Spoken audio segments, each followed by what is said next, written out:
Hello again. Thank you for coming to Inspire Your Mind, Balance Your Emotional Wealth. My name is Angela Thomas. Remember to like, share, subscribe, put comments down below. Let me know what you think. If you have something you'd like me to focus on or help you with, personal coaching is available. So, now that that's done with, let's go to a serious subject, but have fun with it. All right, boundaries. There is a well-known writer, his name's Dr. Henry Cloud. I will put a link to one of his books about boundaries down below. Now, in the law of attraction community, everyone is you pushed out, meaning what you think, what you do reflects outward onto others, and then you get what you think.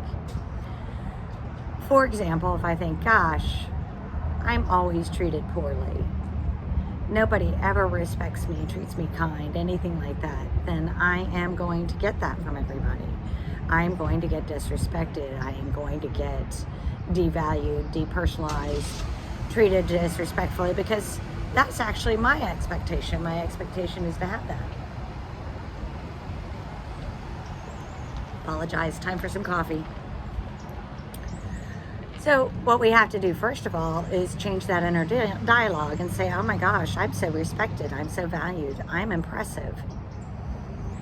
And the reason why I'm talking about boundaries with Dr. Henry Cloud is that one of the ways that we find that inner conflict is well-meaning people have told us things, and sometimes they're not well-meaning people. By finding out what your boundaries are, you don't have to directly confront somebody with those boundaries. You don't have to say, oh, look, my standards are this high and you must either reach me here or above.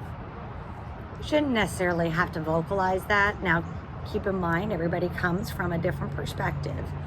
But if you are reflecting the boundaries and values that are important to you, you will receive those boundaries and respect back. If you are receiving improper treatment, go within and say, what am I doing? What are my thoughts that could be leading to that? Am I sitting here thinking, oh, everybody sees me as poor, pitiful me? If that's what I'm thinking, then I need to go inside and say, I'm not poor, pitiful me. I am fabulous every freaking day. And the only thing that people see me as is absolutely fabulous. And they want to see you successful, and they want to see me thrive, and they're absolutely loving in every way. So back to Dr. Henry Cloud and boundaries. I have some notes here and I want to make sure that I go over them. So you don't have to direct those values out. If you want respect, trust, understanding, it is showed and freely given and received. So if somebody can see that you respect and value yourself, they're not going to come at you with disrespect because they know better. In the process of healing and understanding what your boundaries are, because the reality of it is that you probably have been an uplifter, giving, kind, considerate person forever and found that that's not being returned to you. So in the process of healing and understanding those inner dialogues and those inner thoughts, this repairs those injuries on your inner self. And then you make sure that you reflect out what the treatment is that you want. Dr. Henry Cloud say boundaries shouldn't have to be spoken to receive respect, love, trust, any of those. If a boundary for you is that you don't do X without saying Y, then that's something that somebody should reflect back to you. But it's okay to talk about differences so that you can work through it and be vulnerable to say that. As you work on your healing, Your self-concept, which you'll hear us say all the time in the law of manifesting. Your self-concept is the most important thing. How you view yourself, how you think about yourself, how you behave is reflected back to you. And until you can internalize that you feel wonderful about yourself, that self-concept is the very first step. That's why, and I'll put a link above, it's very important to do the self-concept meditations. Every time you have a negative thought, you flip it and go, oh no, I'm the best person around, period. This isn't open for discussion. I know it. That's it. That should be how you think about yourself. And that's where our self-concept comes in. And how you own your worth. You will naturally attract what you desire and show with example by behaviors what is desired as you carry your inner worth around and out without you. Because as that inner worth comes in, it reflects out. Part of the manifesting process is healing, know your boundaries, and what you truly want. If you don't know what you want, so everybody talks about specific persons, so we'll talk about that. If your idea of a specific person is just somebody who cares about you, but you don't know what that means, that's going to be a big deal, because how are you going to know what to attract? For me, trust, vulnerability, respect, courtesy, these are all very important things to me. Somebody who takes care of their health, somebody who works out, somebody who is kind, caring, giving. I embody those things. I want that in my partner.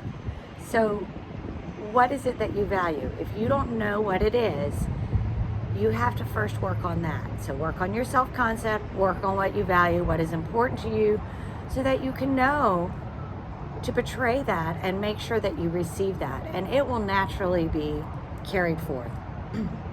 If what you want changes as you grow and develop, then that is okay. That is actually to be expected, because you are growing. You are what you wanted. Let's think about it as a child. As a child, you know, your kindergarten teacher says, what do you want to be when you grow up? And you go, I want to be an astronaut. If you are an astronaut now, congratulations. But most of us, what we wanted when we were 5 years old is not the same thing that we want today. And tomorrow, it may not be the same thing. And that's all right. And it doesn't matter where you're at in your joining. You could be 70 years old and decide that this isn't where I want to be. I now want to start a business. I now want to thrive. I now want to do whatever it is I want to do. Or you could be 20 and just saying, oh my gosh, this isn't working. I'm ready to fix this. It's all right. That is where you're at. That's part of the growth process, to change, develop, become who you want to be. In the case of speaking of somebody older, I don't remember the specific details, but Kentucky Fried Chicken, Colonel Sanders, I think he was 60 years old when he finally started Kentucky Fried Chicken. So you are not too old, you're not too young. Start this process today. Okay, if in this process you realize you want more, better, or different than what you have been trying to manifest, it is your world, your story, you own it. So it doesn't matter if you've been scripting, talking, inner reflecting that I want to be an astronaut and this is my goal. If in the process of doing all of this, you go, I don't really want to be an astronaut. I don't want to learn physics. I don't want to do complicated math. I want to go be a plant nursery manager for making plastics. You know, good for you. And that's all right. And you know what? It's not too late to become an astronaut. Weren't there a number of people recently that have gone to space in SpaceX as tourists or as, you know, former presidents, senators. John McCain went into space again. Not John McCain. Oh, goodness. I can't think of his name right now. He was an astronaut. Anyway, I think you get the point. It's all right that it changes. and it's never too late to be what you want to be. Glow yourself up, baby. Have a great day. Like, share, subscribe, put comments down below.